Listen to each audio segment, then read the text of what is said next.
Hello guys! Good morning, good morning, good morning! So for today's video, ipapakita ko sa inyo kung paano ko i-withdraw yung aking komisyon sa aking online shop bilang isang affiliate. So ayan, kapag sinabing affiliate, komisyon lang yung pinag-uusapan dyan.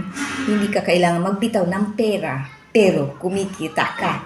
Ang kailangan mo lang, pagod, pasensya, at syempre, time na rin para magkaroon ka ng maraming pera. So, ayan. Kasi nga mukhang pera ako. So, ayan. Racket pa lang ang pinag-uusapan. Commission pa lang ang pinag-uusapan. Kahit wala akong binibitaw na pera, kumikita ako. Hindi pa kasama dyan yung ginagamitan ko ng pera na kumikita din ako. Bukod pa dyan yung tindahan ko. So, ayan. Hindi ako bising tao. Joke lang. So, ayan. Panuorin nyo po kung paano yung mga taong walang believe sa akin noon. Panuorin nyo kung paano ako kumikita ngayon.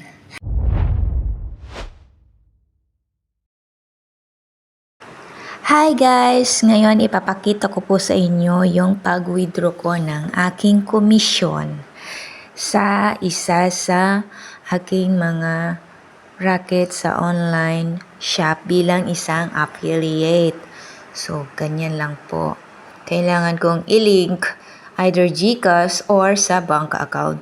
Pero mas kailangan ko po kasi siya sa GCash kasi meron po akong bank account. Kailangan ko po kasi ng bill ngayon kasi meron ako naka-due date na babayaran ngayon. So, hindi ko magawang makapag-transfer galing sa bank account papunta ng GCash.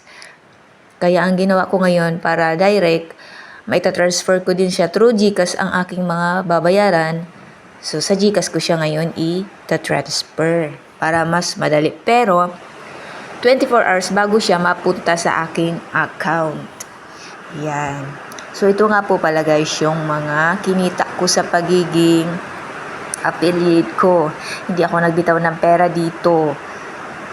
Pagod, puyat, at saka pasensya. Internet na din po. Pero since meron din naman kasi akong wifi at ginagamit ko sa ibang pag-online ko, so ayan, maraming purpose po yung wifi ko. So ayan po, panoorin nyo. Yung dati pong wala, ngayon nagkakaroon na. So, sa mga dati na mga taong nang maliit sa akin noon, hinusgahan ako at inapi-api talaga ako nung panahong nawalan ako. Ayan, panoorin nyo ako kung paano ako bumabawi ngayon.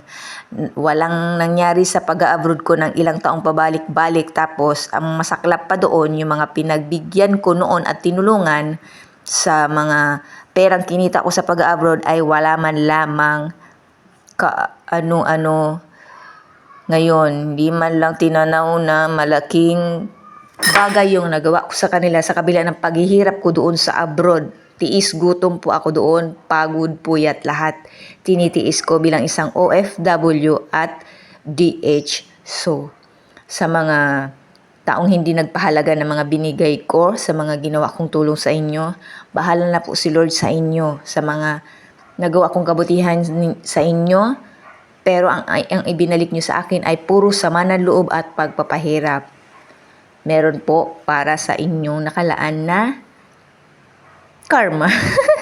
Yung sa akin po kasi dahil maraming nang api sa akin, pero hindi ako nag-isip na gumanti, physical man yan or whatever na action.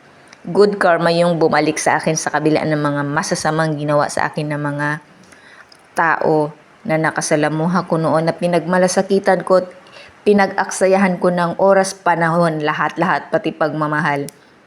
Inubos ko sa kanila. Pero ang binalik nila sa akin, pananakit at puro sama ng loob, stress. Yun po. So, thank you sa inyo. Dahil sa inyo, eto ako ngayon. Nagsisikap makabangon ulit.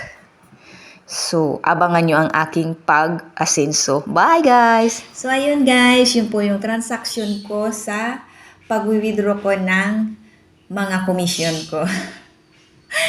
Legit po yun. Galing yun sa screen recorder ng cellphone ko. Hindi kung kani-kanino lang. Tinakpan ko lang yung ibang mga detalye doon kasi nag-iingat lang din ako at meron iba dyan na mga viewers. Kahit nga personal meron, di ba? Na mga mababait, na sa sobrang bait, yung pag-aari ng iba, inaari na din. So, yun yung mga taong ayaw na napapagod pero gusto ng grasya. Yun po yung iniiwasan natin. Kaya nagtatakip po ako ng mga importanteng detalye para safe naman yung aking mga kadatungan. So, ayan. Sana sa mga nanood kung paano ko i-ano-ano yun, sana naging inspirasyon din yun sa inyo para pasukin nyo din yung pagiging affiliate. Maraming shop yan, mga idol. Lahat yan pwede nyo pasukan. Kailangan nyo lang alamin yung mga proseso kung paano makapasok doon. Matagal, mabusisi, kailangan nyo din talaga ng pasensya at pag-aaral talaga kung paano mapasok yung pagiging affiliate.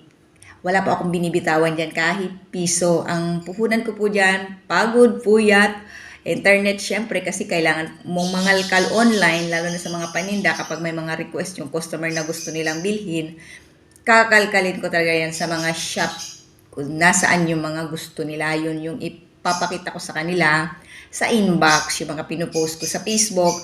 Hindi nyo man nakikita yung mga nag-order pero meron ako sa mga box ko.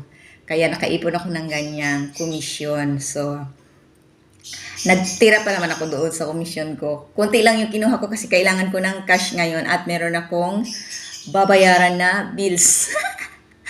Nahirapan kasi akong mag-transfer ng pera galing sa bank account papunta sa GCash. Hindi ko alam kung paano. Sa GCash alam ko na kung paano mag-transfer papunta sa bank account pero dun sa bank account nahirapan talaga ako. So, ayan. Kinuha ko yung commission ko para maipasok doon sa GCash ko. Kasi wala akong time pumunta ng city or sa bayan para mag-withdraw, magdut-dut para mabayaran yung bills ko kasi meron pa akong binabantayan na tindahan. So, sayang naman yung oras. So, ayan, napilitan tuloy akong i-withdraw yung commission ko para maging kwarta na. Ita-transfer ko lang din sa GCash nung pag bibigyan ko ng bayad sa aking mga naka-due date na bayarin. So, thank you for watching, guys. Sana na-inspire po kayo. Thank you. Bye-bye.